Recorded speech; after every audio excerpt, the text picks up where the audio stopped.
Hey guys, what's going on? I have been working on this Japanese Zero. It's a Tamiya kit, 1/48 scale. Been going together really nicely, and I finally got all the paint and the decals on and all my clear coats on and everything, so I'm at the point where I'm starting to do the weathering. Now the first thing I do when I do weathering is I do shading for my panel lines. I don't do pre-shading on models.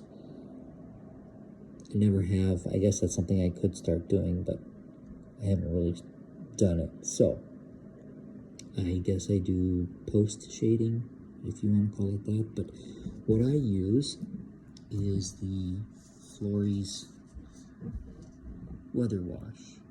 This particular color is dark dirt, as you can see. This stuff is a clay-based weather wash, so it's water soluble, goes on, comes off really easily. You can brush it on, you can run it through an airbrush if you wish, however you want to apply it. And then because it is clay-based, it is water soluble, which is really nice. It's very forgiving stuff to work with, so all you really need is a typical Q-tip. Of course, I just use a brush to brush it on, but really all I do is, and then, so as you can see here, I've already got this wing with the Flories on it, and then I've already started to remove some here along the flaps. And the thing that it does is gives you those nice defined panel lines on the model, which is something that I really like to do with my models. And then, you know, to remove the excess here, you just go over it.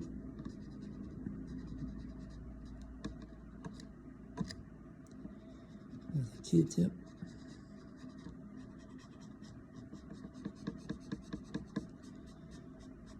And it leaves behind, inside the crevices, the model. The crevices on this model, it's an older model.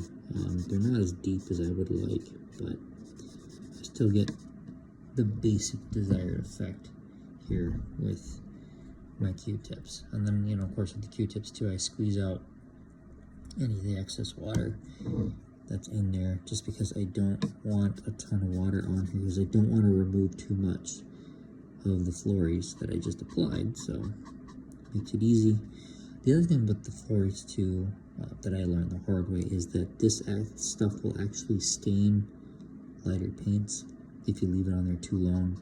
So unless you want the staining to really be there, I don't recommend you put it on there and like leave it on there overnight. So I would put it on, let it dry, and then remove it within the same day. Because even then, like, this stuff hasn't been on there very long and it's already starting to stain a bit. Not a huge reveal, because I am going to weather this thing fairly heavily and make it look like this thing has been put through hell. So as you can see, you get those, it brings out the rivets really nicely, or the screws on here very nicely, and any of the panel lines, as you can see, brings everything out really nicely on the model. Gives it that little bit of extra detail, if you will, even if with the grooves not being quite as deep as I would like them to be on the panel lines. So that's pretty much what I wanted to cover in this little video. If you guys could take a few moments to like and share these videos that I do, that would be awesome. And then of course, if there are any techniques or anything like that that you would like me to demonstrate, let me know in the comments, and I will do my best to try and do them for you guys. So I guess I'll go ahead and sign off for now, and I'll talk to you later. Happy modeling.